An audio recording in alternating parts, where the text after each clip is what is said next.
वैशाख मास महत्तम अध्याय 3। हरे कृष्णा।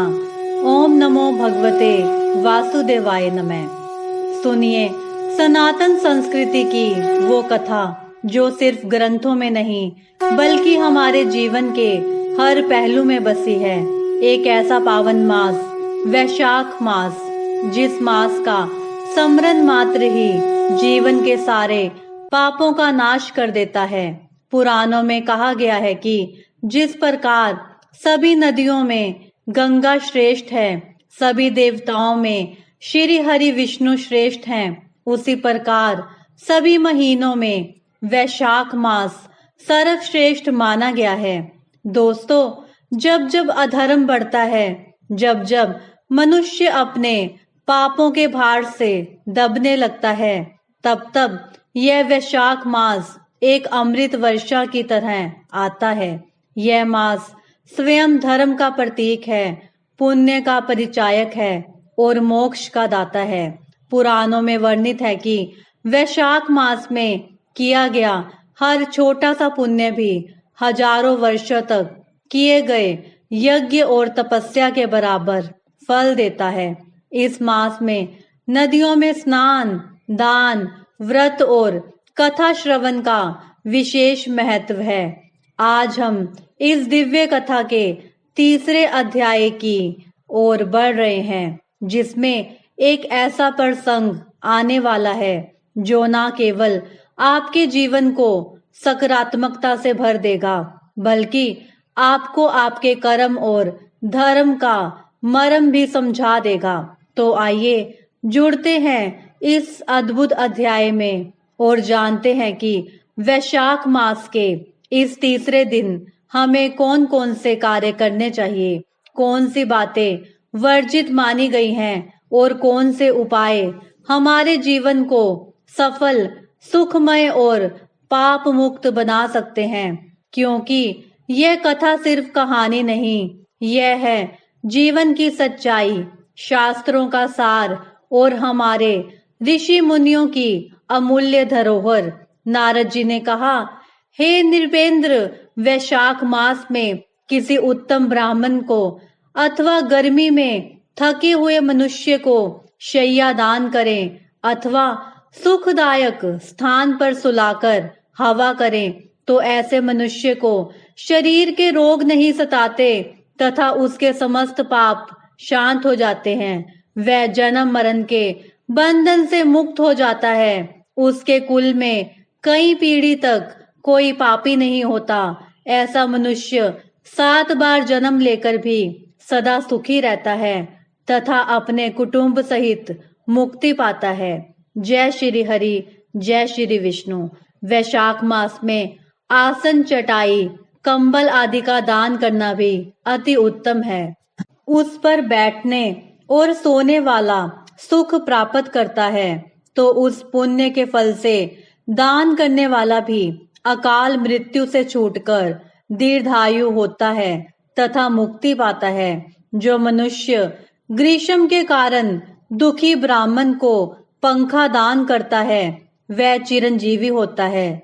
कपूर शरीर की गर्मी शांत करने वाला है, अतः उसका दान करने से भी परम गति प्राप्त होती है। जो मनुष्य ब्राह्मण को फूल और कुमकुम का दान करते हैं, वे समस्त पृथ्वी के राजा बनते हैं। ऐसा मनुष्य पुत्र पौत्रों से युक्त हो अंत में मुक्ति पाता है। चंदन तथा हल्दी का दान त्वचा के दुख दूर करता है।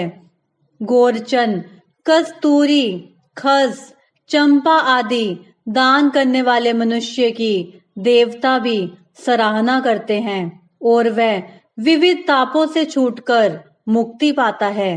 केतकी और मल्लिका दान करने वाला व्यक्ति विष्णु जी की आज्ञा से बैकुंठ लोक प्राप्त करता है।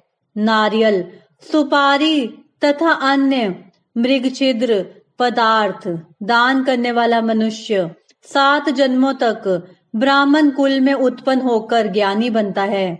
जो मनुष्य विश्राम गृह बनवाकर दान करता है, उसके पुण्य का फल अकथनीय है। जो मनुष्य यात्रियों के विश्राम के लिए मार्ग में बाग लगवाता है, कुएं खुदवाता तथा तालाब, झोंपड़ी आदि बनवाता है, वह अत्यंत धर्मात्मा होता है और उसकी संतान भी उसी के समान धर्मात्मा होती है। सुपारी, नागवेली, कपूर और अगर सहित तांबुल का दान करने से यश, धैर्य और धन की प्राप्ति होती है। जो व्यक्ति शीतल पदार्थ जैसे नींबू का रस, मट्ठा तथा दही की लस्सी आदि ब्राह्मणों को दान करता है, वह धनी और विद्वान होता है।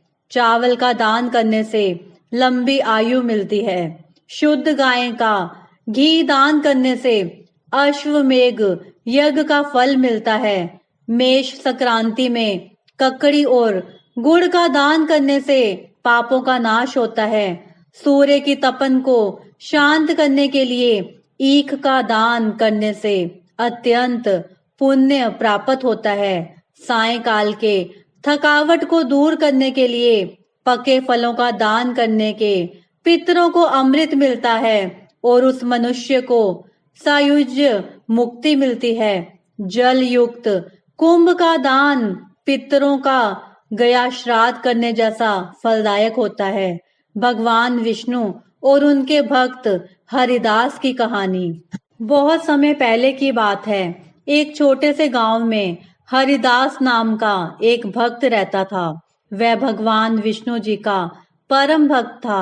हरिदास हर दिन बड़े प्रेम और श्रद्धा से भगवान विष्णु का स्मरण करता, उनका नाम जपता और दिन रात उनकी पूजा में मगन रहता। हरिदास के पास ना तो कोई धन दौलत थी, ना राजपाट और ना ही कोई भौतिक सुख सुविधाएं।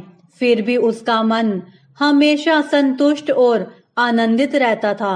उसका विश्वास था कि भगवान विष्णु की भक्ति से ही जीवन के सभी दुख और कष्ट दूर हो जाते हैं।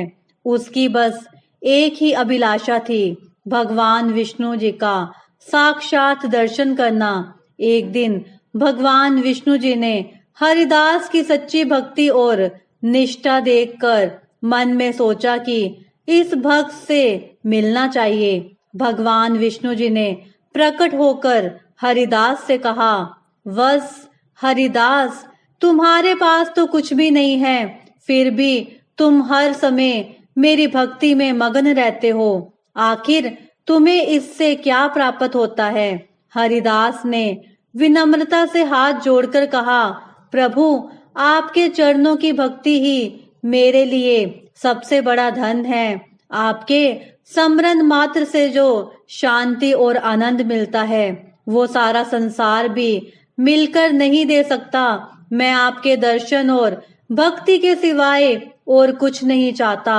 भगवान विष्णु जी उसकी सच्ची भावना और निष्काम भक्ति से अत्यंत प्रसन्न हुए। उन्होंने हरिदास को वरदान दिया, हरिदास, तुम्हारी भक्ति अमर रहेगी। तुम्हारे जीवन के सभी संकट समाप्त होंगे। जहां जहां तुम्हारा नाम लिया जाएगा, वहां मैं स्वयं विराजमान रहूंगा। तुम्हारी भक्ति से मैं अत्यंत संतुष्ट हूँ। यह कहकर भगवान विष्णु जी ने हरिदास को दिव्य दर्शन दिए और आशीर्वाद देकर अंतर ध्यान हो गए। हरिदास का हृदय भगवान की कृपा से आनंदित हो उठा। वह और भी अधिक प्रेम से भगवान विष्णु जी का जाप करने लगा और जीवन भर उनकी भक्ति में लीन रहा। इस कहानी से हमें यही शिक्षा मिलती है कि सच्ची और निष्काम भक्ति कभी व्यर्थ नहीं जाती। जो भी व्यक्ति सच्चे मन से भगवान का स्मरण करता है, उसकी हर इच्छा भगवान पूरी करते हैं और जीवन में सुख शांति प्रदान करते हैं। तो साथियों, आज की कथा से हमने जाना कि किस प्रकार वैशाख मास में की गई हर साधना, दान और व्रत का महत्व 1000 गुना बढ़ जाता है।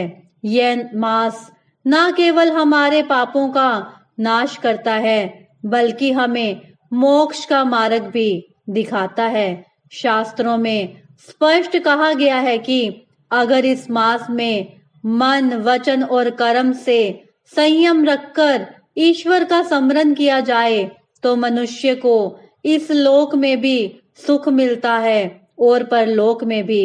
अगर आपको यह कथा अच्छी लगी हो तो कृपया इस वीडियो को लाइक करें, अपने प्रियजनों के साथ साझा करें और चैनल को सब्सक्राइब करें ताकि हम ऐसे ही धर्म और भक्ति की अनमोल बातें आप तक पहुंचाते रहें। अगले अध्याय में फिर एक नई कथा, एक नई सीख और एक नई ऊर्जा के साथ मिलेंगे। जय श्री हरि, जय सनातन धर्म। ओम नमो भगवते वासुदेवाय नमः। ओम नमो भगवते वासुदेवाय नमः। ओम नमो भगवते वासुदेवाय नमः। ओम नमो भगवते वासुदेवाय नमः। ओम नमो भगवते वासुदेवाय नमः। ओम नमो भगवते वासुदेवाय नमः। ओम नमो भगवते वासुदेवाय नमः।